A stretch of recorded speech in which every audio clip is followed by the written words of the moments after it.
Hello every one, മാറാനാഥയുടെ പുതിയൊരു എപ്പിസോഡിലേക്ക് ഞാൻ നിങ്ങളെ ഏവരെയും സ്വാഗതം ചെയ്യുന്നു.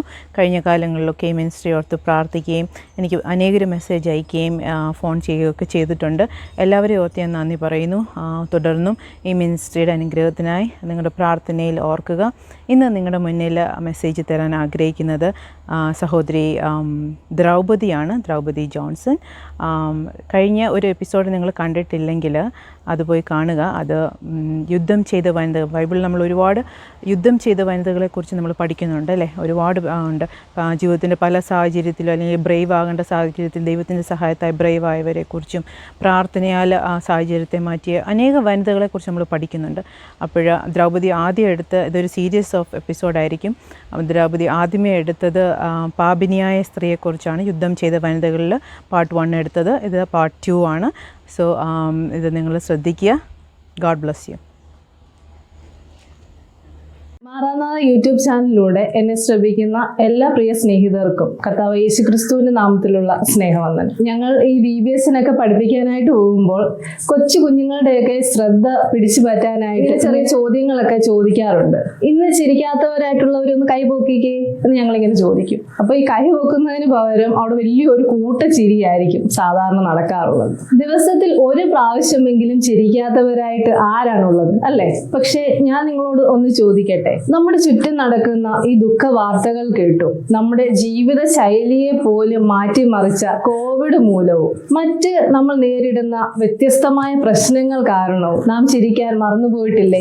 സത്യവേദ പുസ്തകത്തിലും ഇങ്ങനെ ചിരിക്കാൻ അല്ലെങ്കിൽ ഒന്ന് സന്തോഷിക്കാൻ കഴിയാതെ പോയ ഒരു സ്ത്രീയുണ്ട്. സ്നേഹനിധിയായ അവളുടെ ഭർത്താവ് അവൾക്കരികിലുണ്ട്. എങ്കിലും ആ സ്നേഹം ഒന്ന് ആസ്വദിക്കാനോ അതിൽ സന്തോഷിക്കാനോ അവൾക്ക് കഴിയുന്നില്ല. അതിന് കാരണം അവളുടെ മനോദുഃഖമാണ്. ഈ സഹോദരി ആരെന്ന് നിങ്ങൾക്ക് ഒരു പക്ഷേ ഇപ്പോൾ തന്നെ മനസ്സിലായി കാണും അല്ലേ?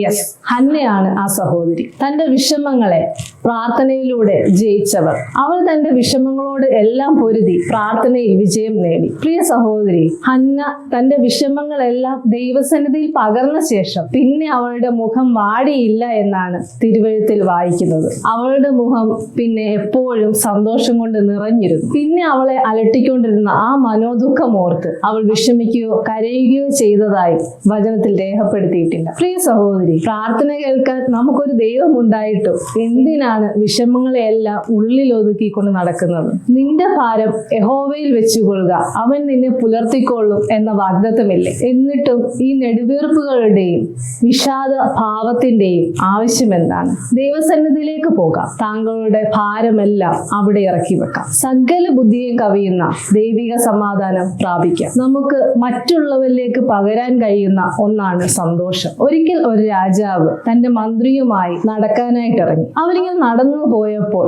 പലരെയും കണ്ടു. കുറച്ച് വഴികൾ പിന്നിട്ടപ്പോൾ രാജാവ് വളരെ വിഷമത്തോടെ തന്റെ മന്ത്രിയോട് ഇങ്ങനെ പറഞ്ഞു: മന്ത്രി, എനിക്ക് തോന്നുന്നു ഞാൻ രാജാവായിട്ടും എന്നെ ആർക്കും ഇഷ്ടമല്ല. ജനങ്ങൾക്ക് എല്ലാവർക്കും താങ്കളോടാണ് ഇഷ്ടം. അത് കേട്ട മന്ത്രിക്ക് വളരെ അത്ഭുതം തോന്നി. ഇങ്ങനെ പറയാൻ രാജാവിനെ പ്രേരിപ്പിച്ചത് എന്താണെന്ന് അദ്ദേഹത്തെ അത്ഭുതപ്പെടുത്തി. അദ്ദേഹം തന്റെ സംശയം ചോദിക്കുകയും ചെയ്തു. അപ്പോൾ രാജാവ് ഇങ്ങനെ പറഞ്ഞു: നമ്മൾ നടന്നു വരുന്നതിനിടയിൽ പലരെയും കണ്ടു. പലരും താങ്കളെ നോക്കി പുഞ്ചിരിക്കുന്നത് ഞാൻ ശ്രദ്ധിച്ചു. എന്നാൽ അവരൊക്കെ എന്റെ മുഖത്തോട്ട് നോക്കിയപ്പോൾ പുഞ്ചിരിക്കുകയല്ല, മറിച്ച് ഭയപ്പെടുകയാണ് ചെയ്തത്. അത് കേട്ട മന്ത്രി ഇങ്ങനെ പറഞ്ഞു: പ്രഭു, അത് അവർക്ക് എന്നോടുള്ള ഇഷ്ടക്കൂടുതൽ കൊണ്ടൊന്നുമല്ല. ഞാൻ അവരെ കണ്ടപ്പോൾ ചിരിച്ചു, അവർ തിരിച്ചും ചിരിച്ചു, അത്രയും ഉള്ളൂ. അതെ, സന്തോഷവും ചിരിയും പകരപ്പെടുന്നതാണ്. ഹന്നയെ പോലെ വിഷമങ്ങളെല്ലാം ദൈവസന്നിധി ഇറക്കി വെച്ച് നമുക്ക് സന്തോഷത്തോടെ ജീവിക്കാം. നമ്മളുടെ സന്തോഷം മറ്റുള്ളവരിലേക്കും പകരപ്പെടട്ടെ. ഇങ്ങനെ ദൈവിക സമാധാനത്തിൽ വിശ്രമിപ്പാൻ നമുക്ക് സാധിക്കട്ടെ. എന്നെ ശ്രമിച്ച എല്ലാവർക്കും നന്ദി. ഇനിയും യുദ്ധം ചെയ്ത മറ്റൊരു വനിതയുമായി കാണും വരെ എല്ലാവർക്കും ബൈ. ഹലോ എവ്രി വൺ, ദ്രൗപദിയുടെ മെസ്സേജ് നിങ്ങൾ കേട്ടെന്ന് വിശ്വസിക്കുന്നു. അത് നിങ്ങൾക്കൊരു അനുഗ്രഹമായി തീരുവാൻ ഞാൻ പ്രാർത്ഥിക്കുന്നു. മാറാനാഥ എന്ന യൂട്യൂബ് ചാനലിൽ അനേകം മോട്ടിവേഷണലായിട്ടുള്ള എൻകറേജിങ് ആയിട്ടുള്ള മെസ്സേജുകളൊക്കെ കിടപ്പുണ്ട്. അത് നിങ്ങൾക്ക് ആർക്കെങ്കിലും പ്രയോജനപ്പെടുമെന്ന് തോന്നുമെങ്കിൽ അത് ഷെയർ ചെയ്യുക.